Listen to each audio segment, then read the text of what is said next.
దివ్యాత్మ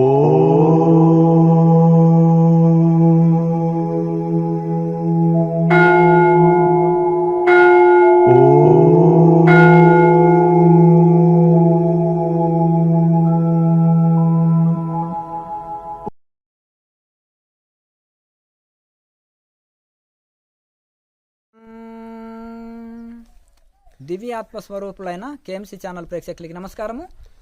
నమస్కారం గురుగారు. నమస్కారం అండి. ఇప్పుడు 90వ భాగంలోకి గురువుగారు వచ్చినాము.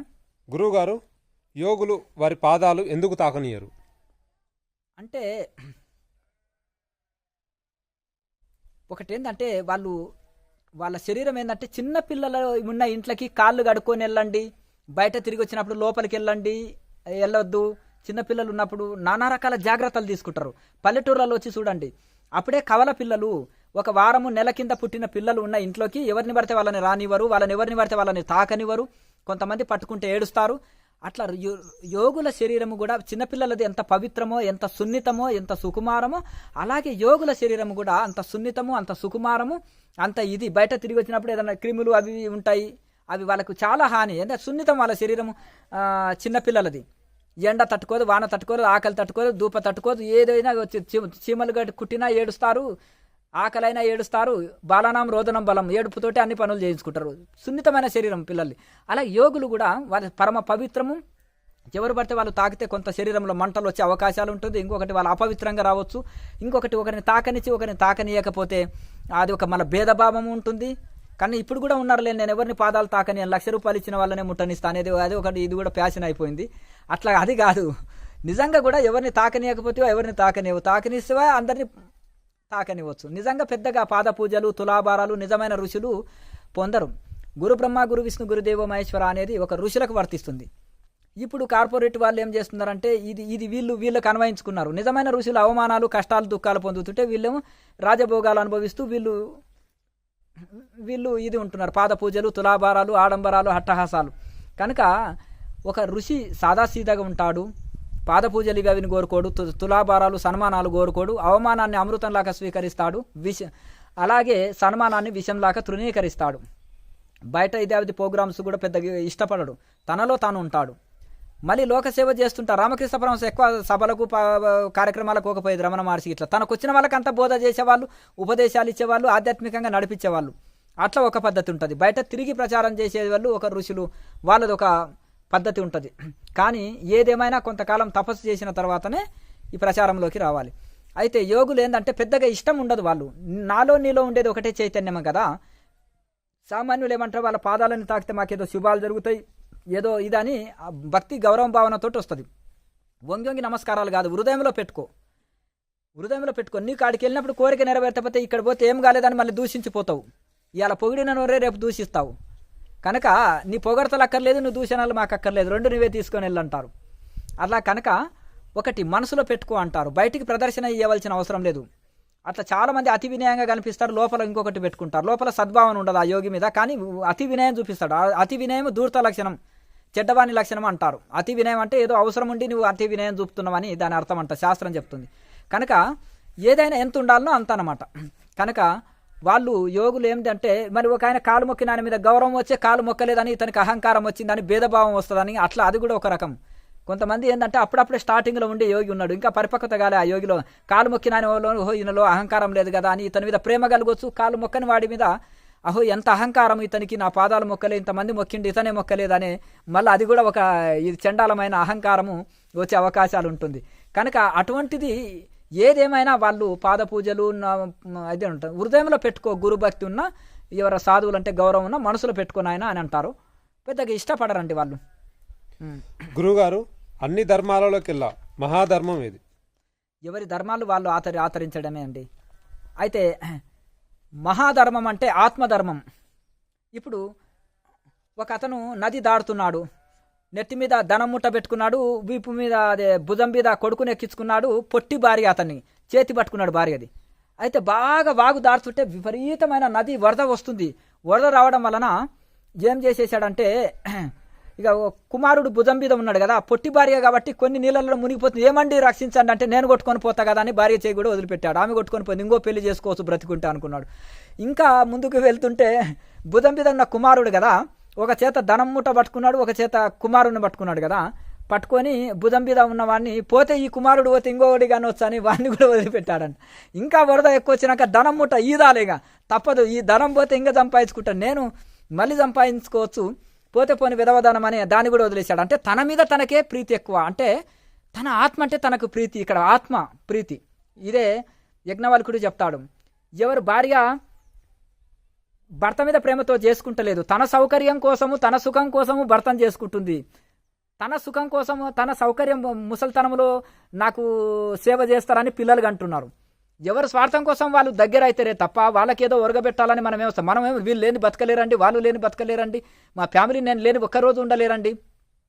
ఇవన్నీ అపోహలు. ఎంతోమంది అనుకున్నారు నేను లేకపోతే ఇంక ఇది ఎవరు ఈ పదవి ఖాళీగా ఉంటుంది, ఎవరు ఇంకా ఇది చేయలేరు, నేను లేకపోతే వీళ్ళు అన్నమే తినలేరు అని అంటారు. వాళ్ళు ఏదో ఒక పని చేసుకుంటారు, జీవిస్తూ ఉంటారు. మనం ముఖ్యమే కానే కాదు, ఈ ప్రపంచంలో ఎందరో చనిపోయినారు, ఆ పదవులు ఆగినాయా, ఆ పనులు ఆగినాయా, కొంతమంది యజమానులు ఎన్నో ఇళ్లలో చనిపోయినారు, వాళ్ళ సంసారాలు జాగుతలేవా, పిల్లలు మా నాయన లేరు ఏదో ఒకటి పని చేసుకోవాలని ఏదో ఒకటి చదవడము ఉద్యోగము ఏదో ఒకటి చేసి జీవనోపాధి కొనసాగిస్తారు. ఇంకా తండ్రి ఉన్నప్పుడు సోమరులు అయిన వాళ్ళు కూడా తండ్రి లేడని భయంతో పనులు చేసుకొని బాగుపడ్డోళ్ళు ఉంటారు. కనుక ఈ విధంగా మనం ముఖ్యం కాదు, అయితే ఎవరికి వాళ్ళ ఆత్మధర్మమే ముఖ్యము. అందుకనే లాహిరి మాసే అంటాడు, క్రియనే పరమధర్మము సహజం కర్మ కౌంతేయ. మరి ఈ శ్వాస తీసుకోకుండా క్షణకాలం జీవించలేవు, శ్వాస ధర్మమే నిజమైన ధర్మము, ఇది ఆత్మధర్మము, ఆత్మ ఉద్ధరణ కర్మ, శ్వాస కర్మ, ఆత్మని ఉద్ధరించుకునే కర్మ, సహజం కర్మ కౌంతేయ, ఇది సహజమైన కర్మ, ఇది చేయకుండా ఒకరోజు ఉండలేవు. అందుకనే యోగ కర్మసు కౌశలం, ఇది కౌశలయుక్తంగా ఈ క్రియని చేయి, ప్రాణాయామ కర్మని కౌశలయుక్తంగా చేయి. అది కౌశలయుక్తం అంటే రేచకపూర్వక కుంభక సహితంగా శాస్త్రోక్తంగా చేసినప్పుడు అప్పుడు నీకు అనంత ఫలితం వస్తుంది. కనుక ఆ విధంగా మనకు ఈ ఆత్మధర్మమే, ఆత్మోద్ధరణే సర్వజీవులకు పరమధర్మం అయి ఉన్నది. నీ ఆత్మని నీవు ఉద్ధరించుకోవడమే. అందుకే కోట్ల జన్మల పుణ్యము చేత ఈ మానవ జన్మ పొందినము ఈ ఆత్మని ఉద్ధరించుకొనుట కోసమే పుట్టినాం తప్ప ఈ పిల్లలు కనడము ఈ సంసారం చేయడం ఈ జంతువులు కూడా చేస్తున్నాయి. అవి 4 కాళ్ళ జంతువులు, మనం 2 కాళ్ళ జంతువులం. ఆత్మోద్ధరణకు పాటుపడపోతే మనం 2 కాళ్ళ జంతువులాగా మిగిలిపోతాం. ఆత్మోద్ధరణకు మనం పాటుపడాలి, పాండిత్యంతో రాదు. ఒక ఆయన పండితుడు, ఒక పెద్ద రాజు అటు నుంచి వెళ్తున్నాడట. ఆ పండితుడు వేదాంత ఉపన్యాసంతో ఆయనలో త్యాగం వచ్చి కోపినం గట్టిపోయి తపస్సు చేసి ఋషి అయి వచ్చిండు 20 సంవత్సరాల తర్వాత. పండితుడు అదే ప్లేస్లో అదే చెట్టు కింద అదే ఉపన్యాసం చెప్తున్నారు. స్వామి మరి ఇంతకు మీరు తరించారా అండి? నేను మీ వైరాగ్యం మాటలు వేదాంతం విని నేను తపస్సు చేసి ఆత్మజ్ఞానం పొంది వచ్చినాను అని అంటే, అబే అదేం లేదండి, మా తాతగారు అక్కడ, మా తండ్రి ఇక్కడ, మా కొడుకు ఇక్కడ, నేను ఇక్కడ ఉపన్యాసాలు చెప్తాం వేదాంతము, దానివల్ల ఇంత సాహిత్యము అంటే బియ్యమో పప్పులో ఇస్తారు. ఆ కాలంలో ఇంతే కదా సాహిత్యం ఇచ్చేవాళ్ళు. మా జీవనం గడుస్తుందండి, మేము ఇట్లా హరికథలు చెప్పేవాళ్ళము అన్నారంట. ఓహో ఇదా అంటే ఇది ఇప్పుడు ఈ కలియుగం ప్రభావం ఎంత గంభీరమైన వాక్యాలు ఇవి, వేదాంతం ఎంత గంభీరమైనది, ఇంత వాక్యాలు విని కూడా ఇంకా త్యాగం వస్తలేదే, మాయ యొక్క ప్రభావం ఇది కదా అంటారు. 4 వేదాలు చదివి సంసారం కోసం ప్రాకులాడే వాళ్ళని కుక్కలు గాడిదలు పందులు అనాలంటారు సుఖయోగి. మరి ఎందుకంటే 4 వేదాలు చదివితే సుఖయోగిలాగా అవుతాం. ఎందుకంటే తండ్రి చిన్నప్పుడే 4 వేదాలు చెప్పాడు, ఆయన మహా అవధూతగానే మారిపోయాడు. అది అర్థం కాకనే లోడలోడ మనము అది మంత్రాలు చదువుతూ వేద పండితులమని అహంకరిస్తాం. అది అహంకారం వినయాన్ని ఇవ్వాలి, సంస్కారాన్ని ఇవ్వాలి మనకు. అది అర్థమైతే వేదం అర్థం కాగానే లోడలోడ చదువుతూ ఉన్నాం. కనుక ఇక్కడ ఒకటి ఏంటంటే ధర్మమే నిజమైన ధర్మము, స్వధర్మమైనది ప్రతి జీవులకు కూడా. ఆత్మని ఉద్ధరించుకోవడమే స్వధర్మమైనది మానవులకి. కనుక ఇప్పుడు గృహస్థుడు ఉన్నాడు, భార్య పిల్లల్ని చక్కగా చూసుకోవాలి, భర్త ధర్మాన్ని పాటించాలి, పిల్లలకి తల్లిదండ్రులు ధర్మాన్ని, తండ్రి ధర్మాన్ని పిల్లల దగ్గర నెరవేర్చాలి, ఆఫీస్కి వెళ్తే యజమాని ధర్మాన్ని పాటించాలి, సమాజంలోకి వస్తే ఒక పౌరుడిగా తన బాధ్యతని నెరవేర్చాలి, తల్లిదండ్రుల దగ్గరకు వస్తే ఒక పుత్రుడిగా తన ధర్మాన్ని నెరవేర్చాలి. కనుక ఈ అన్ని కొన్ని ధర్మాలు ఉంటాయి. ఇవి ఒక శిష్యుడిగా ఒక గురువు దగ్గరికి వస్తే శిష్యుడి ధర్మాన్ని నెరవేర్చాలి. అట్లా ఇన్ని ఒక యజమానికి ఇన్ని రకాల ధర్మాలు ఉంటాయి. ఇవన్నీ ఆచరించదగిన ధర్మాలే. కానీ ముఖ్యమైన ధర్మం ఏదైతే ఉంటుందో ఆత్మధర్మన వదిలిపెట్టి ఈ అన్ని ధర్మాలు చేసినా లాభం లేదు. ఆత్మధర్మాన్ని చేసుకుంటూ ఇవన్నీ చేసుకుంటూ కూడా ఆత్మధర్మాన్ని ఆత్మ ఉద్ధరణమే చాలా ముఖ్యమై ఉన్నది. కనుక ప్రతి జీవికి కూడా తన ఆత్మని తాను ఉద్ధరించుకున్నట కోసం ఉద్ధరే ఆత్మనాత్మానం, ఆ ఆత్మని ఉద్ధరించుకునేదే స్వధర్మమై ఉన్నది. మోక్షం పొందే కర్మనే స్వధర్మమై ఉన్నది. ప్రతి జీవికి. కనుక అదే స్వధర్మము సర్వజీవులకు, దాన్ని విడవకూడదు. మన ధర్మాల్ని మనం నెరవేర్చుకుంటూ కూడా, ఇప్పుడు చెప్పినవన్నీ నెరవేర్చుకుంటూ కూడా ఆత్మ ఉద్ధరణని చేసుకోవాలి. ఆత్మ ఉద్ధరణ కోసం ఎవరికి వాళ్ళు పాటుపడి ప్రయత్నం చేయాలి. ఆత్మ జ్ఞానము పొందాలి. దాంతో సమస్త దుఃఖాలు దూరం అవుతాయి తప్ప ఇంకే కర్మలు నిన్ను దుఃఖాల నుంచి దూరం చేయలేవు, మోక్షాన్ని కలిగించలేవు.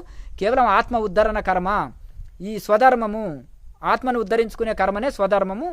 అది చేస్తేనే సమస్త దుఃఖాలు దూరమై మోక్ష స్థితి అందుకుంటాము. సర్వజీవులకు ఆత్మధర్మమే స్వధర్మమై ఉన్నది. ఆత్మను ఉద్ధరించుకోవడమే మానవ జన్మ యొక్క కర్తవ్యమై ఉన్నది. ఇది ఋషులు ఉపనిషత్తుల యొక్క ఆశయము. గురుగారు, కర్మయోగం అనగా, కర్మ సన్యాసం అనగా, నిష్కామ కర్మయోగం అంటే ఏమిటి? కర్మయోగం అంటే ఏమి పని చేసినప్పటికీ కూడా ఫలితము కోరకుండా, మామిడి చెట్టు పెట్టినాం, ఫలాల మీద దృష్టి లేదు, నీళ్లు పోయడం ఎరువేయడమే నీ వంతు. కర్మ చేసినావు, డ్యూటీ చేసినావు, వచ్చింది, నీవే ఆ మామిడి పళ్ళు తింటావు ఆ చెట్టు పెడితే, కానీ దాని మీద ఫలితంతో చేయకు. ఉద్యోగం చేస్తావు, డబ్బులు వస్తాయి, కానీ ఇది నేనేమి చేస్తలేను అనే స్థితిలో ఉండి చేయాలి. అంటే కర్మ వదులుట కంటే కర్మని చేయడం, కర్మయోగమే శ్రేష్టమని భగవద్గీతలో చెప్తాడు. ఎట్లా చేయాలి? మనసుని ఇంద్రియాన్ని వశంలో పెట్టుకొని ఫలాసక్తి లేకుండా ఫలితము భగవంతుడికి అర్పించి నీ వంతుకొచ్చిన కర్మ చేయడం అనేది ఇదే నిష్కామ కర్మ అన్నారు భగవద్గీతలో. కర్మయోగము తర్వాత సకామ కర్మ, కర్మ సన్యాసం అంటే కర్మని వదిలిపెట్టేసి అడవులకి వెళ్ళిపోవడము. కర్మ సన్యాసం అంటే కర్మని వదిలిపెట్టిపోవడం అనేది ఇది కర్మ సన్యాసం అంటారు. ఇంకొకటి మళ్ళీ సన్యాసుల్లో కూడా సమాజంలో ఉండి సమాజ సేవ చేస్తూ కూడా ఆ కర్మ ఫలితాన్ని సన్యసిస్తారు. అంటే కర్మ ఫలాన్ని వదిలిపెడితే వాళ్ళు కర్మ సన్యాసులే అవుతారు, కర్మ ఫలత్యాగ సన్యాసులు అవుతారు. ఇక అయితే అంటే వాళ్ళకి మహా వైరాగ్యం ఉండే ఒక ఋషులు లాంటి అవధూత సుఖయోగి లాంటి వాళ్ళు స్టార్టింగ్లో కొంత కర్మయోగం చేసిన అవధూత వృత్తిలో ఈ కర్మ సన్యాసం ఇస్తారు. అంటే మొత్తాన్ని ఇంకా వదిలిపెట్టి వాళ్ళు దేహభావనలో ఉండరు, వాళ్ళు ఆత్మభావనలో ఉంటారు. కాబట్టి వాళ్ళకి ఏ దోషం ఉండదు. కర్మ వదుట కంటే కర్మ చేయటనే లాభం అని భగవద్గీత చెప్తుంది. అంటే సమాజ శ్రేయస్సు కోసం ఆత్మజ్ఞానులు కూడా చేయాలని చెప్తుంది. అందుకని ఆత్మజ్ఞానులు కూడా సమాజ శ్రేయస్సుకు, అజ్ఞానులు ఫలితం కోరి ఎట్లా చేస్తారో ఫలితం కోరకుండా ఆత్మజ్ఞానులు కూడా సమాజ శ్రేయస్సు కోసం పాటుపడాలి. అయితే అవధూత వృత్తిలో ఉన్న వాళ్ళే సంపూర్ణ కర్మ సన్యాసం చేయగలుగుతారు. తినడం పడుకోవడం కూడా దేహభావం ఉన్న వాళ్ళకి ఇది ఒక పెద్ద కర్మనే. దేహభావం లేని వాళ్ళకి ఈ పనులు కావు, కర్మలు కావు. వాళ్ళు ఆత్మభావంలో ఉంటారు కాబట్టి వాళ్ళకి ఏ కర్మలు అంటావు. అలాగే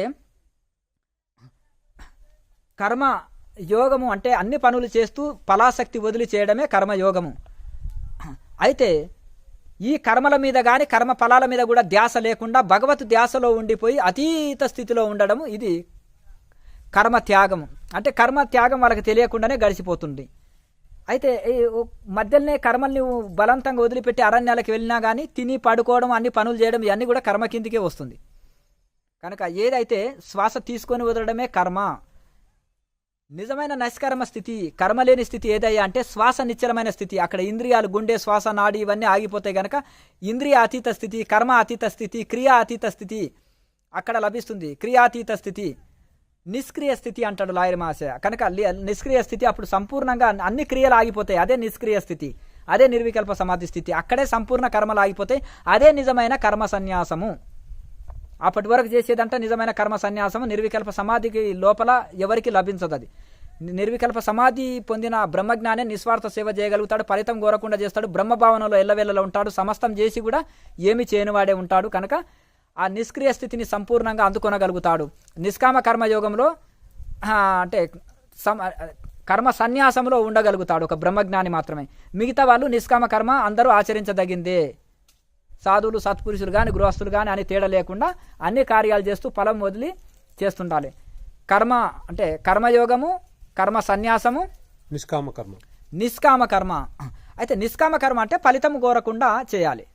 ఏది చేసినా ఫలితం కోరకుండా దైవార్పితంగా, ఇష్టదైవ రామార్పణం, కృష్ణార్పణం అని ఇష్టదైవానికి కానీ ఆత్మార్పణం, ఇది నాది కాదు భగవంతుడిది అని, ఇది పరబ్రహ్మది అని వేదాంతులు అనుకుంటారు కదా, ఇది పరబ్రహ్మది అనుకొని చేయాలన్నమాట.